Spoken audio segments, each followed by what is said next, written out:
वहाँ पर रहते हुए जब धवल सेठ का पुनः आगमन हुआ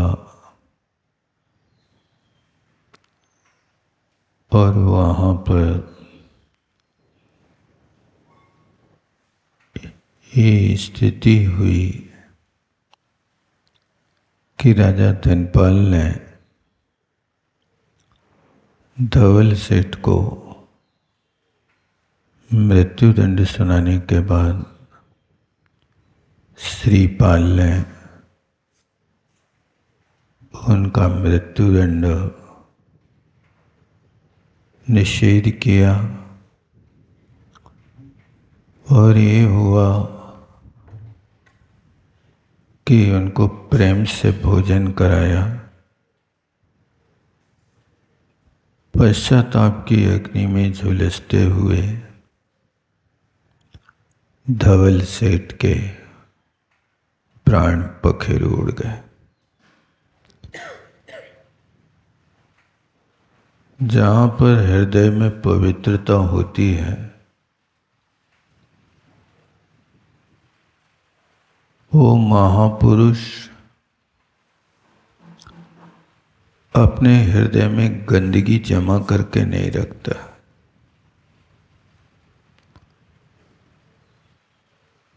जो लोग कहते हैं आपने हमारे साथ ऐसा किया,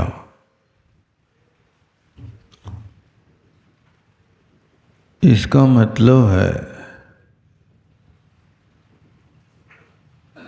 कि वर्षों के बाद भी अपने हृदय को आज तक मांझ नहीं सके।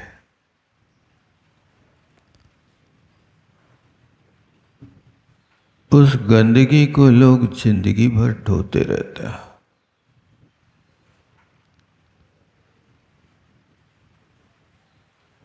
और उसको लोग अपना बहुत बड़ा एक गर्व समझते हैं कि हम तुमसे संपर्क नहीं रखेंगे। इन सब चीज़ों का ज्ञानी लोग दीर्घ काल तक विचार नहीं करता।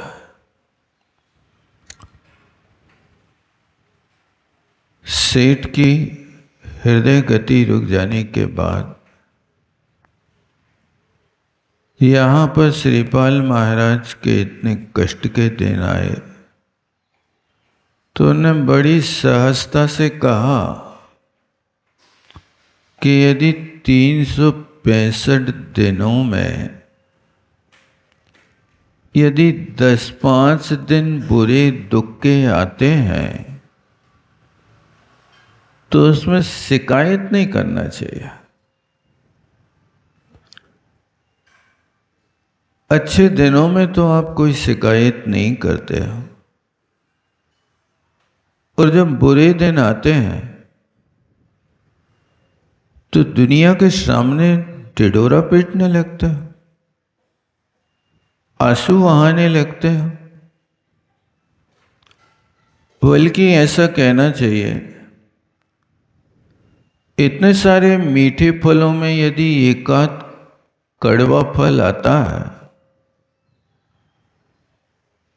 तो वो कम से कम हमें मीठे और कड़वे का एहसास तो कराता है। नहीं तो लोग कड़वे का स्वाद ही भूल जाएंगे, कड़वा क्या होता है।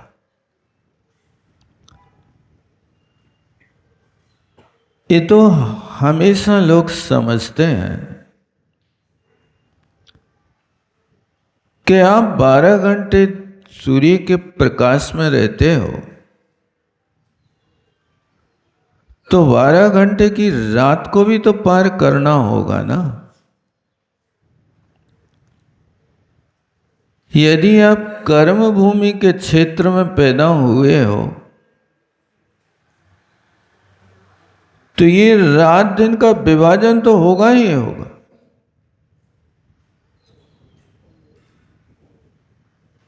यदि जीव भोग भूमि के क्षेत्र में होवे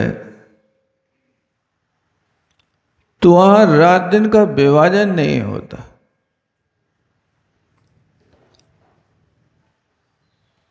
ढाई द्वीप के भीतर की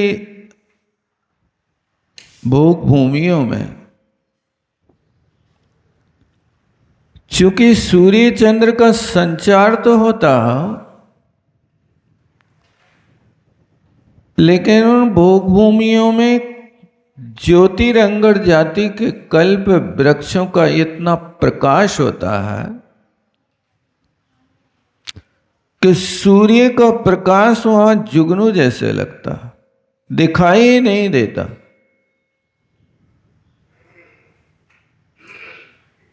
वहां पर कल्प वृक्षों की व्यवस्था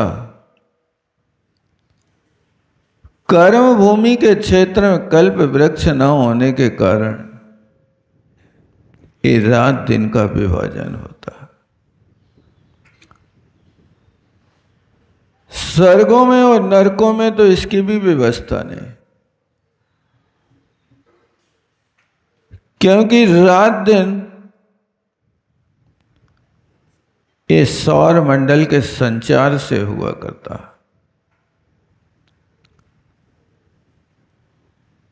और ज्योतिषी देवों का निवास अपने मध्य लोक में ही है, न ऊर्ध्व लोक में है न अधोलोक में है। जहां अपन रहते हैं यहां से 790 योजन की ऊंचाई से ज्योतिषी देवों का स्थान प्रारंभ होता है और ऊपर जाकर के 90 योजन पर 900 योजन पर समाप्त हो जाता है। यानी 110 योजन की पट्टी है मध्य लोक में, जहां पर ज्योतिषी देवों का निवास है। ऊपर तो स्वर्गों में यहां सूर्य चंद्रमा का प्रकाश कोई पहुंचता नहीं, प्रकृति से वहां पर प्रकाश ही प्रकाश होता है। तो आप देखते हैं कि दिन और रात,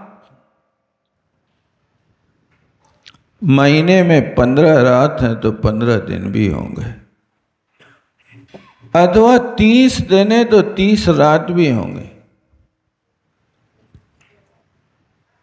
ये दिन रात का क्रम आपको सूचित करता, आपके जीवन में यदि शुभ लेस्याएं हैं तो दिन की तरह आप प्रकाशमान रहोगे। यदि अशुभ लेस्याएं हैं तो रात की तरह जिंदगी व्यतीत करना होगा। आपके पास यदि साता वेदनी का उदय है तो सूर्य की तरह आपका जीवन प्रकाशमय रहेगा, सुखमय रहेगा। यदि असाता वेदनी कर्म का उदय है तो काली रात की तरह घनघोर कष्ट सहन करना पड़ेगा। इन कष्टों को तो हमेशा सहन करना ही पड़ता है। कई नासमझ लोग सोचते हैं कि कष्टों से बचने के लिए मरना अच्छा है। क्या मरने के बाद दुख छूट जाते हैं? शरीर तो छूट जाएगा लेकिन कर्म नहीं छूटता, ध्यान रखना आप। लोग शायद इस भ्रम में होंगे कि शुद्ध आत्मा अकेली चली जाती है, कर्म और शरीर यहीं रह जाता है। शरीर तो छूट जाता है, कर्म तो वहां भी साथ में रहते हैं। यदि असाता वेदनी कर्म का उदय चल रहा है तो आप जहां जाएंगे वहां कष्टों का सामना करना पड़ेगा। इस मनुष्य पर्याय से तो छूट सकते हो, लेकिन नरक और देव पर्याय तो एक ऐसी निधत्ती प्रकृति है कि वहां कष्ट तो भयंकर होंगे, लेकिन समय से पहले वहां का शरीर छूट भी नहीं सकता। यदि किसी की 10 सागर की उम्र नरकों में है तो उसमें कोई डिस्काउंट नहीं होगा। एक समय भी कम नहीं हो सकता, उतना भोगना ही पड़ेगा। ये तो कर्म भूमि की व्यवस्था है कि जहां समय से पहले आयु का छेद हो जाता है। अकाल मरण जिसको कहते हैं, श्रीपाल महाराज ने अपने सारे पूर्व समुद्र का पतन होना, कुष्ठ आदि रोग होना, इन सबको भूल गए। वास्तव में देखा जाए तो कृतज्ञता एक कर्तव्य है, इसे लौटाना चाहिए। किसी ने आपके साथ कोई अच्छा कार्य किया तो आप भूलना नहीं। यदि आप भूल जाते हैं तो आप बहुत बड़ा अनर्थ कर रहे हैं। जैसे कोई व्यापारी होता है, तुम्हारे लिए यदि रुपया देता है और जब जमा करने जाते हो तो पाई पाई का हिसाब रखता है कि आप 1 लाख रुपया ले गए थे 1 साल पहले, अब हमारा ब्याज इतना हो रहा है। जैसे आप उस व्यापारी के साथ में एक पाई पाई का हिसाब रखते हो या ग्राहक के साथ,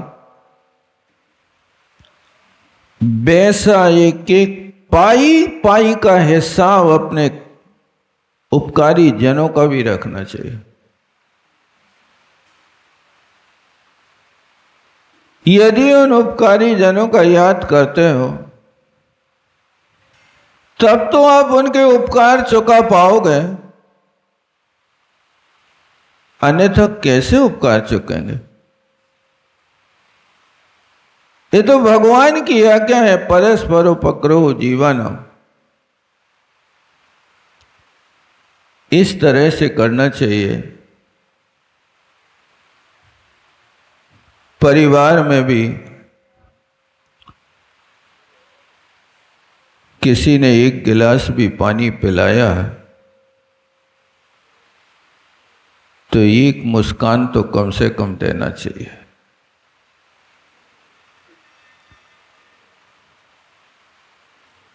उसके लिए कम से कम 1 बार तो आपको प्रेम भरी भाषा बोलना चाहिए। आपका उपकार कब चुकेगा?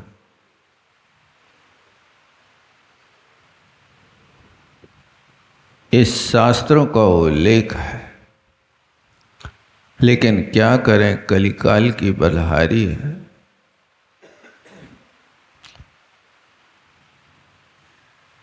उपकारी परमोपकारी जिस माँ ने 9 माए अपने पेट में रखा, आज वह लड़का अपनी माँ को अपने फ्लैट में नहीं रख पा रहा।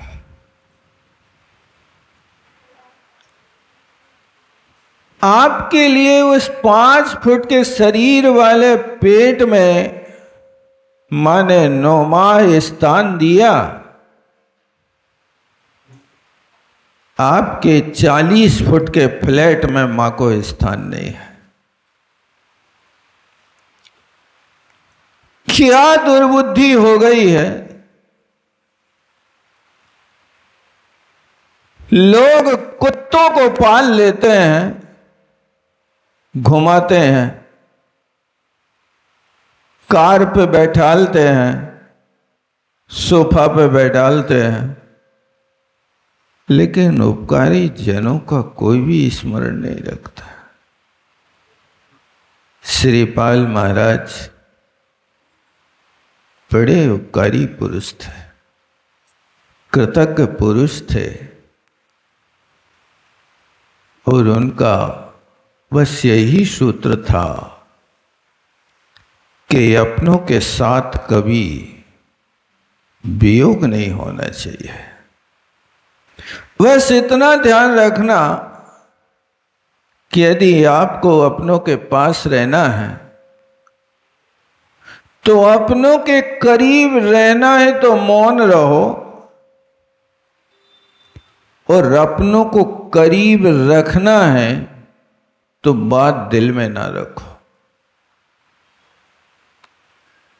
यदि आपको अपनों के पास रहना है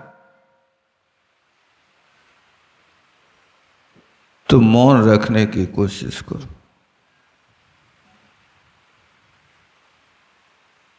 गलत भी हो जाए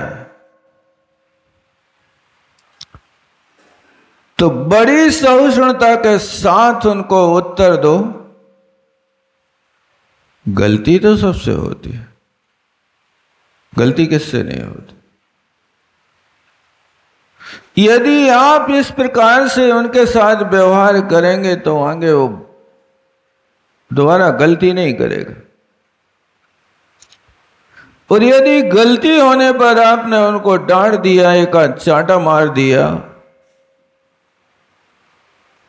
तो सामने वाला सोचने लगता है कि ये गलती करने का एक चांटा ही तो दंड है, कौन सी बड़ी बात है। आप चांटा मारोगे, हमारे पॉइंट दब जाएंगे, सामने वाला सुधरने की कोशिश नहीं करेगा। आप कोशिश करें इस प्रकार उपकारी और कृतज्ञ,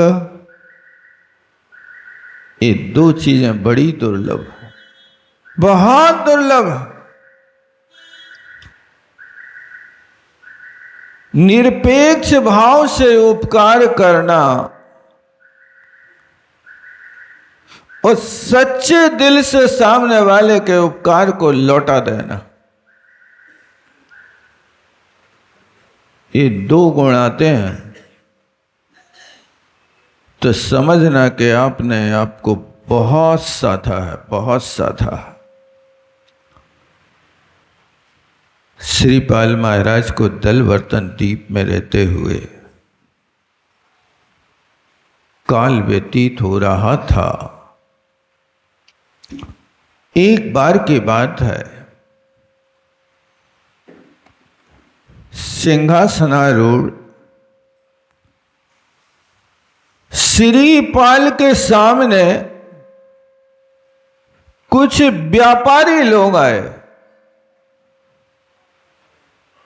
तो प्रेम पूर्ण वार्तालाप करने के बाद श्रीपाल ने उन व्यापारियों से पूछा, श्रीमान आप लोग किस देश से पधारे? उन व्यापारियों ने उत्तर दिया, महाराज हम कुंडल नगर के वासी हैं, राजा धनपाल के यहां व्यापार करने के लिए आते हैं। हमारे कुंडल नगर में मकरध्वज नाम का राजा है और कर्पूर तिलक नाम की उसकी रानी है। उस राजा की 100 बेटियां हैं और 2 बेटे हैं। उनमें सबसे मुख्य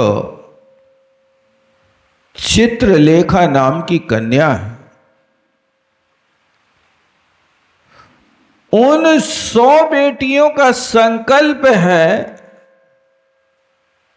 कि जो मुझे वीणा वादन में पराजित कर देगा वो हमारा स्वामी होगा। इस बात को सुनकर के श्रीपाल महाराज तो हर विद्या में पारंगत थे। संगीत विद्या भी बहुत उपकारी होती है, लेकिन संगीत होना चाहिए, हुड़दंग लीला नहीं होना चाहिए। मन भावन हो, कर्ण प्रिय हो, और वो सिर्फ अपनी सीमा तक हो। अभी पद्म पुराण में देखा, अंजना और वसंतमाला भयंकर कष्ट में थी, तो उस गुफा में, जिस गुफा का नाम पर्यंक गुफा था, उस गुफा में रहने वाला गंधर्व देव, जिसका नाम रत्नचूला और उसकी पत्नी का नाम मणिचूला था,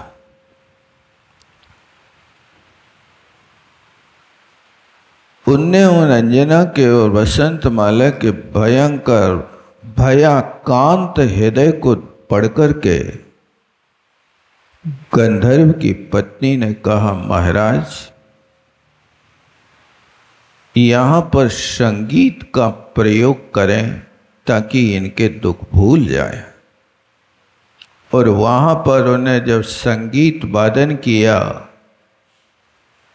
तो दोनों महिलाओं के कष्ट समाप्त हो गए। लोग गम भुलाने के लिए शराब का सेवन करते हैं, ऐसे मनोहर संगीत का सेवन नहीं करते, जो शास्त्रों में उल्लेख है। आप यदि कम में डूब जाए तो ऐसी चीजों का प्रयोग करना। और उन्होंने बताया कि क्या क्या प्रयोग किया। तो संगीत में मजूरा था, मजीरा था, बेणु था, बांसुरी थी, सब कुछ था। और लिखा कि 21 मूर्छनाओं के माध्यम से उन्होंने जब उस संगीत को गाया, 21 मूर्छनाओं का अर्थ है कि सारे गामा पाधा सा नीशा आदि, इन 7 स्वरों में एक एक स्वर की 3-3 विधा होती है, जिसको यहाँ पर इस तरीके से विभाजन करते हैं तो 21 भेद उसके हो जाते हैं। ऐसे ही इन कलाओं के साथ जब वहाँ पर संगीत वादन किया तो अंजना का और वसंतमाला का दुख दूर हो गया। श्रीपाल महाराज भी सारी कलाओं में पारंगत है। उन्हें जब कुंडल नगर की इन कन्याओं का हाल सुना तो उन्हें बीड़ा संभाली और बीड़ा संभाल करके कुंडल नगर गए और राजा मकरध्वज के दरबार में कहा कि मैंने सुना है कि आपकी बेटियां बीड़ा वादन की बड़ी प्रेमी हैं, मैं उनके साथ शास्त्रार्थ करना चाहता हूं। तब मकरध्वज राजा ने सहर्ष स्वीकृति दे दी। उन 100 कन्याओं के सामने जब श्रीपाल महाराज ने बीड़ा वादन का कार्य किया तो सारी की सारी कन्याओं ने थोड़े ही काल में हाथों से बरमाला तो बाद में डाली, मन से वरमाला तो पहले ही डाल दी कि यही मेरा पति होगा। इस तरह से विदेश में ये विद्याएं काम आती हैं। स्वदेश पूज्यते राजा, विद्वान सर्वत्र पूजते। राजा की पूजा तो सिर्फ ही अपने देश में होती है, लेकिन विद्वान की पूजा और वैद्य की पूजा तो हर देश में होती है। वो जहां जाता है वहां उसका सम्मान होता है, ऐसा नीतिकारों ने कहा। इसलिए अपने जीवन को सुखी बनाने के लिए इस शास्त्र विद्या में हर व्यक्ति को पारंगत होना चाहिए। शास्त्र विद्याओं में भी ये कलाएं आती हैं। आप लोग महावीर भगवान की पूजा करते हैं, उसमें भी संगीत का प्रयोग होता है। तने नन तने नन तने ताल बजे, घने नम घने घंट बजे, ऐसे पढ़ते ना पूजा में आप लोग। कितने प्रकार का संगीत उसमें प्रयोग किया है। ये भी भक्ति का एक अंग बनता है। लेकिन बस इतना ध्यान रखना कि उपयोग उसका उतना ही होना चाहिए जितना आटे में नमक अच्छा लगता है, उतना ही प्रयोग होना चाहिए जितना चाय में मीठा उपयुक्त लगता है। यदि मात्रा का उल्लंघन होता है तो फिर उसका रस बिगड़ जाता है। इस तरह बीणा वादन करके श्रीपाल महाराज ने मकरध्वज की 100 बेटियों के साथ विवाह किया। बहुत सारा उनके साथ जो दहेज हुआ करता है वो सब कुछ मिलने के बाद में श्रीपाल महाराज अल्प दिनों के बाद वहाँ से आगे बढ़े और कंचनपुर नाम के नगर में पहुंचे। वहां का राजा वज्र था, उसकी गंधर्व सेना नाम की रानी थी। उस राजा की 900 कन्याएं थीं। श्रीपाल महाराज ने भी अपनी कला चतुराई के साथ उन 900 कन्याओं के साथ विवाह किया और फिर उसके आगे बढ़े। तो आगे जाकर के कंकड़ द्वीप में जाकर के वहाँ के राजा महासेन के साथ उनका संबंध हुआ और महासेन राजा की 2000 कन्याएं थीं। उन कन्याओं के साथ विवाह किया। फिर इस प्रकार आगे पंच पंडित देश में पहुँचे। वहाँ पर भी जाकर के अपनी व्यवहार कुशलता से उस देश के राजा की कन्याएं थी, उनके साथ विवाह किया। कुल मिलाकर के दलवर्तन द्वीप के बाद जब उनने अपना वहाँ व्यापार शुरू किया तो वहाँ पर पहुँचते पहुँचते पंच पंडित देश में इनके पास 8000 कन्याएं हो गईं। इन 8000 कन्याओं के साथ विवाह करके लौटे और वहाँ से लौट करके जब अपने क्षेत्र दलवर्तन द्वीप में आए तो दलवर्तन द्वीप में रहते हुए कहा कि अब अपना काम हो गया, अपने पास अर्थ पुरुषार्थ और काम पुरुषार्थ की पूर्णता हो गई। राजा भी बन गए। 8000 कन्याओं का पति होने के कारण ये महामंडलेश्वर राजा बनकर के दलवर्तन द्वीप से आओ उज्जैनी की ओर लौटने का विचार करते हैं। बहुकाल व्यतीत हो गया लेकिन 12 वर्ष का उल्लंघन नहीं हुआ। अब उतने दिन ही बाकी थे 12 वर्ष में जितने दिन उनको दलवर्तन द्वीप से उज्जैन पहुंचने में लगना था। इतना समय रहते उसी वक्त राजा धनपाल से विदा मांगी।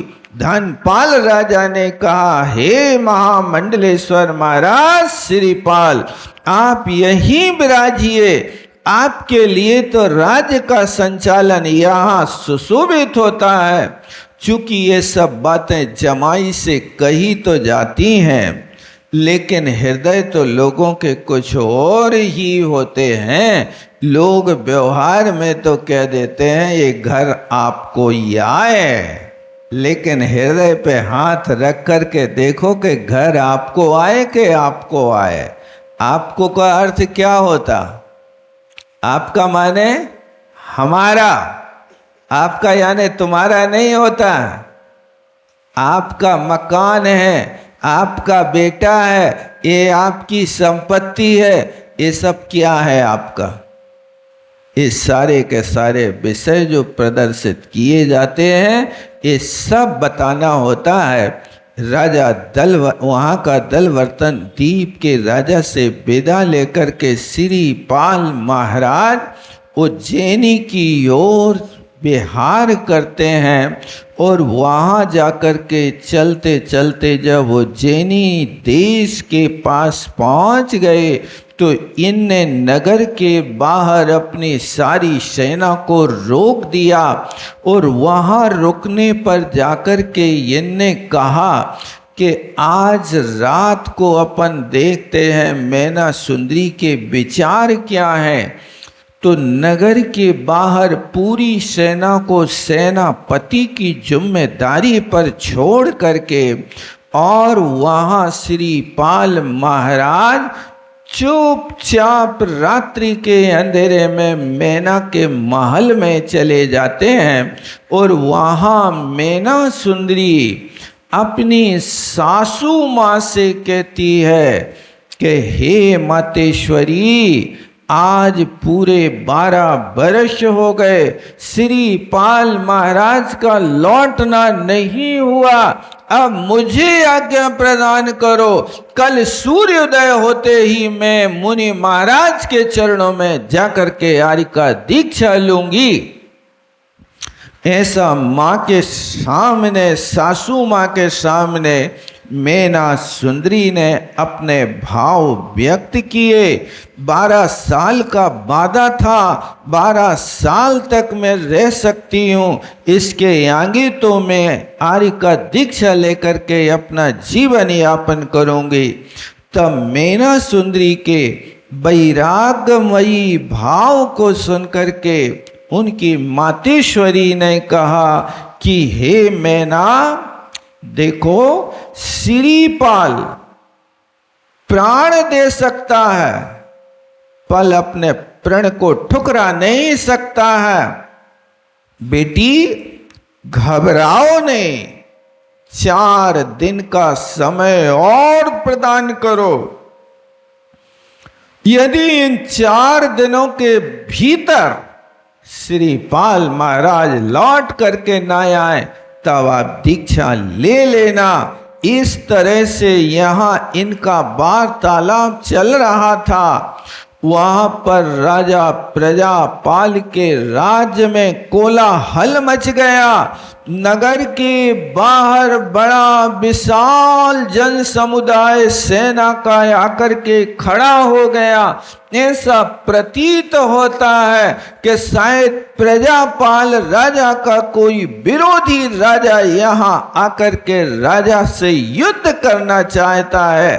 ये बात रातों रात राजा के कान में पड़ी तो राजा ने, वहाँ प्रजापाल ने सारे देश में युद्ध की तैयारियों की घोषणा करा दी। युद्ध के लिए हर नागरिक तैयार हो जाए। इतना विशाल जन समुदाय अपने क्षेत्र में आकर के खड़ा हो गया। इस प्रकार इनका यहाँ राजमहल में कोलाहल चल रहा, युद्ध की तैयारियां। अंतःपुर में वहाँ दीक्षा की तैयारियां हो रही हैं। और जब बहुत देर तक मातेश्वरी का और मैना सुंदरी का वार्तालाप जब श्रीपाल ने सुन लिया कि वास्तव में मैना सुंदरी दिन गिन रही है, 12 वर्ष आज पूरे हो गए हैं। तब माँ बार बार कहती है, बेटा मैना, मेरू पर्वत हिल सकता है लेकिन सिरीपाल की प्रतिज्ञा नहीं हिल सकती है। वो हमेशा अपनी बात जो कहता है वो सत्य के आधार पर ही कहता है। इस प्रकार इनकी आपस में वार्तालाप को सुनते रात्रि के 12 बजते हैं। तब सिरीपाल यहाँ से दरवाजा खटखटाते हैं और कहते हैं, हे मातेश्वरी, आपका चरण सेवक आ गया है। और मैना सुंदरी इस बात को सुनकर के दरवाजा खोलती है और दरवाजा खोलते ही ठीक 12 वर्ष हुए हैं, रात के 12 बजे हैं। अभी 13वें वर्ष का 1 मिनट भी पूर्ण नहीं हुआ और रात के 12 बजे श्रीपाल महाराज आ गए, माता के चरणों में माथा रखा और माथा रख करके माता के पास बैठ करके अपनी सुख दुख की कहानी सुनाई। फिर इसके बाद श्रीपाल महाराज मैना के साथ अंतःपुर चले गए और पूरी रात अंतःपुर में व्यतीत की। प्रातः काल होते ही मैना सुंदरी को लेकर के वो अपने उस स्थान पर पहुंचते हैं जहां पर सेना को 8000 रानियों को रोक रखा था। वहां जाते हैं और मैना सुंदरी का परिचय 8000 रानियों से कराते हैं और नगर के बाहर ही मैना सुंदरी को 8000 रानियों का शिरोमणि पट्ट रानी की घोषणा कर दी जाती है। इस तरह से वहां पर एक सारा का सारा परिचय मैना सुंदरी के लिए कराया और अब यहाँ राजा प्रजापाल के साथ क्या होता है उसको अपन फिर देखेंगे। समय हो रहा। बोलो आचार्य गुरुवर विद्यासागर जी महामुनि महाराज की। जवानी के ज्ञान से सुझे लोकालो, श्रोवाणी मस्तक धरो सदा दे। हे जिनवाणी भारती तोर जपोंद ने, जो तेरो शरणाग है सो पावे सुख। देव भजो अरहंत को गुरु से हो निर्गन, दया धर्म पालो सदा यही मोक्ष।